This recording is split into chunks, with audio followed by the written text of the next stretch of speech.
Assalamu alaikum everyone. Welcome to the platform of The Truth Internet.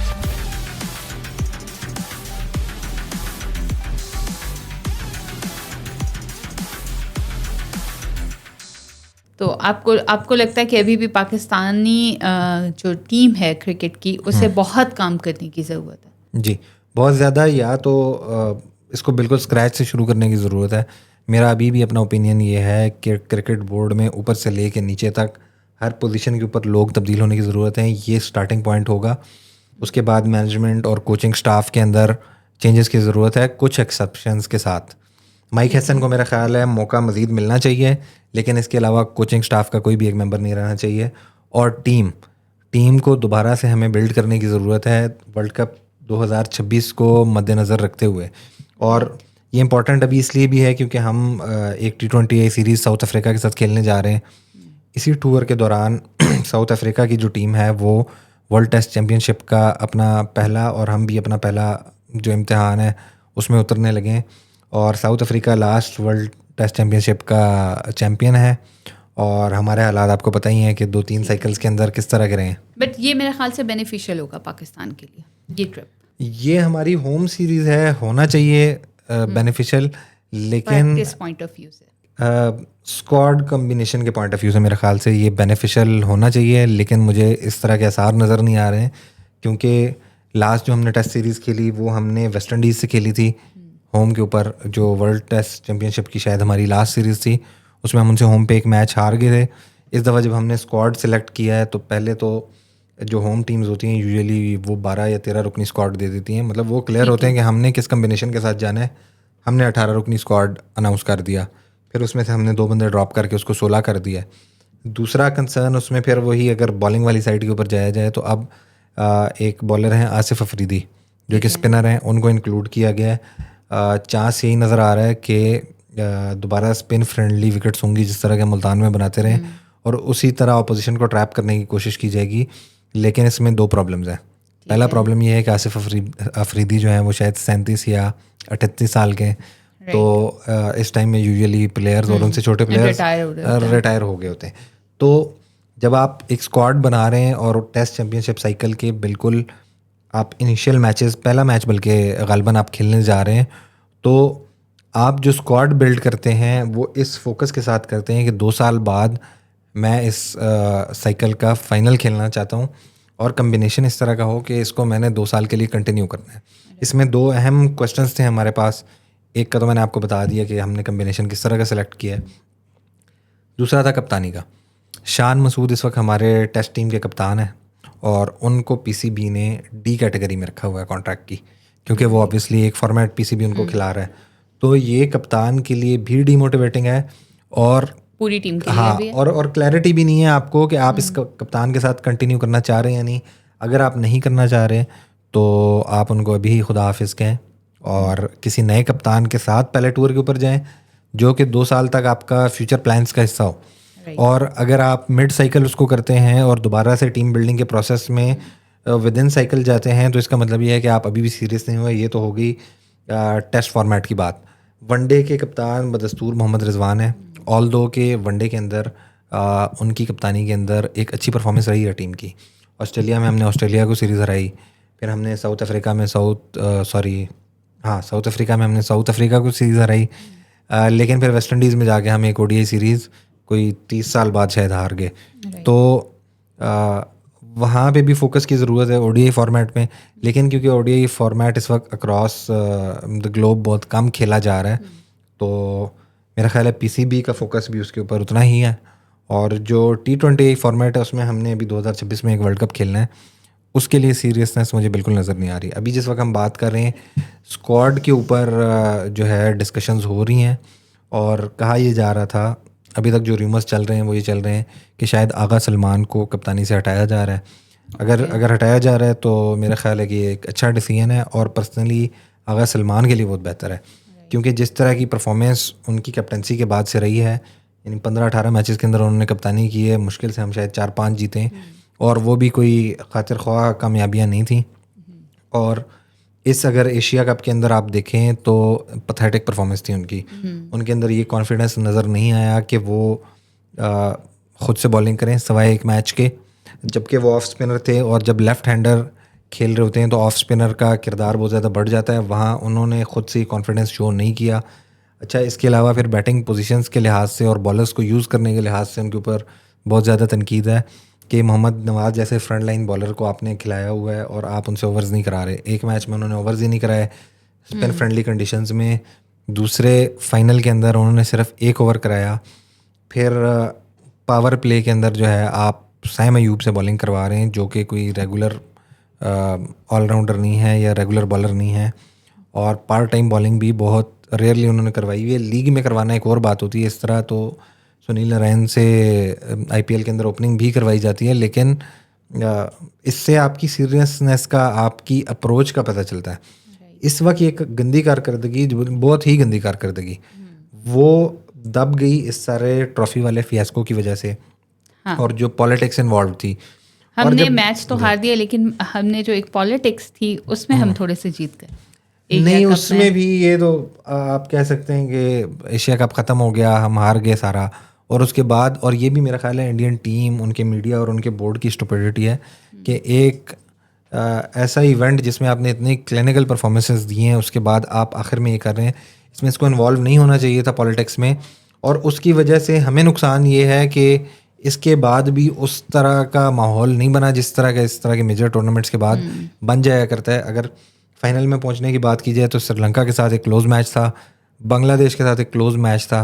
हम थोड़े से बेहतर रहे, शायद इस वजह से कि हम थोड़े से ज़्यादा एक्सपीरियंस थे। नहीं तो आपको जब इंडिया और पाकिस्तान का फाइनल मैच हो रहा था, कहीं एक दफ़ा ऐसे नहीं लगा कि शायद पाकिस्तान जीतने वाला है? नहीं, मुझे शायद वो 1% भी नहीं था, क्योंकि जब 113 के ऊपर सिर्फ 1 आउट था और 10-11 ओवर्स हुए हुए थे, तो मुझे उस वक्त भी मैं वेट कर रहा था कि कब जो है ये कोलैप्स स्टार्ट होगा, और वो 1 आध ओवर में जो है मैंने होते हुए देख लिया। उसका रीज़न ये है कि इतना अच्छा स्टार्ट मिलने के बाद भी अगर आप सिर्फ वही इंटेंट और इसके ऊपर हम पहले बहुत डिस्कशन कर चुके हैं, लेकिन आप गेम के बेसिक्स को नहीं समझते।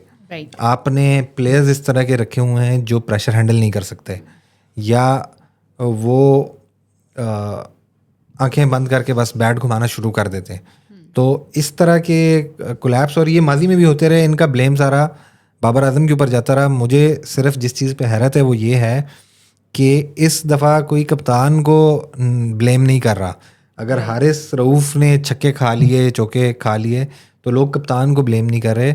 इवन इस बात के ऊपर भी ब्लेम नहीं कर रहे जिस पे उनका ब्लेम बनता है कि शायद उन्होंने, इस दफ़ा इतनी होप्स ही नहीं थी हाँ, टीम के साथ, तो इतना ब्लेम भी नहीं हो रहा, उस तरह से आवाम पागल भी नहीं हो रही जिस तरह पहले होती रही है। बिकॉज पहले हमारे लिए क्रिकेट जो थी वो सब कुछ थी। अब थोड़ा सा आवाम को भी शौक आ रहा है कि अगर वो परफॉर्म नहीं कर रहा है तो इट्स ओके, फाइन, हम वी कैन मूव फॉरवर्ड। हाँ, इस दफ़ा मेरा ख्याल है लोगों ने उस तरह से इंटरेस्ट से देखा नहीं। मैं अगर अपनी बात भी करूँ तो मैंने बीच में कुछ मैचेस देखे। हाँ, इंडिया के कुछ मैचेस मैंने देखे, क्योंकि अच्छी क्रिकेट देखने को मिली है। स्पेशली जो इंडिया और श्रीलंका का लास्ट मैच था, उसमें श्रीलंका ने भी ये प्रूव किया कि हम जो है एक अच्छी टीम है और हम compete कर सकते हैं। इंडिया मुझे थोड़ा सा ओवर कॉन्फिडेंट नज़र आया गोइंग इनटू द फाइनल। आप उससे पहले के मैच के अंदर स्क्वाड चेंजेस कर रहे हैं, बैटिंग ऑर्डर्स तब्दील कर रहे हैं, और जिसका फिर आपने देखा इंडिया को फाइनल में जो है खमियाजा भुगतना पड़ा। अगर हम 10% भी प्रोफेशनल होते और तरीके से खेल लेते तो हम मैच जीत सकते थे। हमने उस मैच को 3 फेजेस में 3 दफ़ा लूज़ किया, तो हमने चांसेस दिए इंडिया को बार बार गेम में आने के, और बिल्कुल क्लूलेस लग रहे थे प्लेयर्स, 7-8 कम से कम। 2-3 प्लेयर्स थोड़ा सा परफॉर्म करते हुए नज़र आ रहे थे, और लग रहा था कि इनको समझ आ रही है कि हम यहाँ पे खड़े होकर क्या कर रहे हैं। बाकी प्लेयर्स समेत कप्तान के, उनके बारे में इस तरह की कोई चीज़ नहीं की जा सकती। बिल्कुल डाउन बॉडी लैंग्वेज के साथ, और स्किल्स का असर भी हमने देख लिया। स्ट्राइक रेट्स की बात आई, वो पोल भी सारी इस एशिया कप ने खोल दी। अगर देखा जाए तो लेसन लर्न जो है वो बहुत ज़्यादा है। अगर इनके ऊपर सही तरीके से इनको एक्शनेबल आइटम्स में टर्न किया जाए और इसके ऊपर एक्शंस लिए जाएं। अगर आप स्ट्राइक रेट्स और एवरेजेस इन प्लेयर्स की थ्रू आउट एशिया कप देख लें तो शायद साहिबजादा फरहान के अलावा बैटिंग में मुझे कोई दूसरा नाम नज़र नहीं आता। फ़खर जमान ने भी 1-2 मैचेस में स्कोर किया, लेकिन वो बहुत ही स्ट्रगलिंग था। जो क्रिकेट देखने वाले उन्हें देख के पता चल रहा था कि वो बेचारे पिच के ऊपर कैसी परेशानी में या कैसी आजमाइश उनके ऊपर आई हुई है। राइट। और फ़खर जमान क्योंकि 100 से ऊपर T20I मैचेस खेल चुके हैं, तो अब उनके एवरेजेस और स्ट्राइक रेट को भी लोगों को देखना चाहिए और अब बोर्ड को ये डिसाइड करना चाहिए कि क्या फ़खर जमान T20 टीम में मौजूद रहने चाहिए या नहीं। हम 2 परफॉर्मेंसेस की बेस पे, जो एक शायद 2017 में उन्होंने चैम्पियंस ट्रॉफी में खेली, या मिचेल स्टार्क को उन्होंने 2021 में 3 छक्के लगा दिए, इसके ऊपर उनको 5-5 6-6 साल या किसी भी प्लेयर को फॉर दैट मैटर नहीं खिला सकते।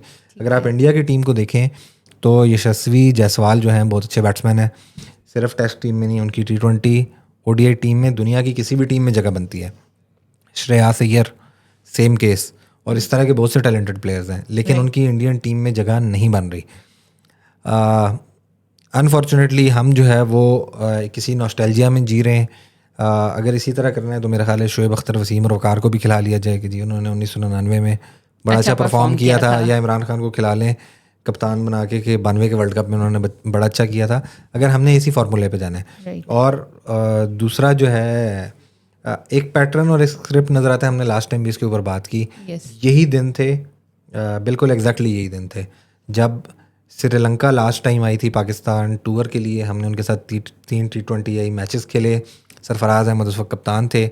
उस वक्त 2 प्लेयर्स का कमबैक हो रहा था, बड़ी इंपॉर्टेंट सीरीज़ थी क्योंकि श्रीलंका की C टीम आई हुई थी। हमने 2 सीनियर खिलाड़ियों को मौका दिया, उमर अकमल और अहमद शहजाद को, कहें आप कमबैक करें।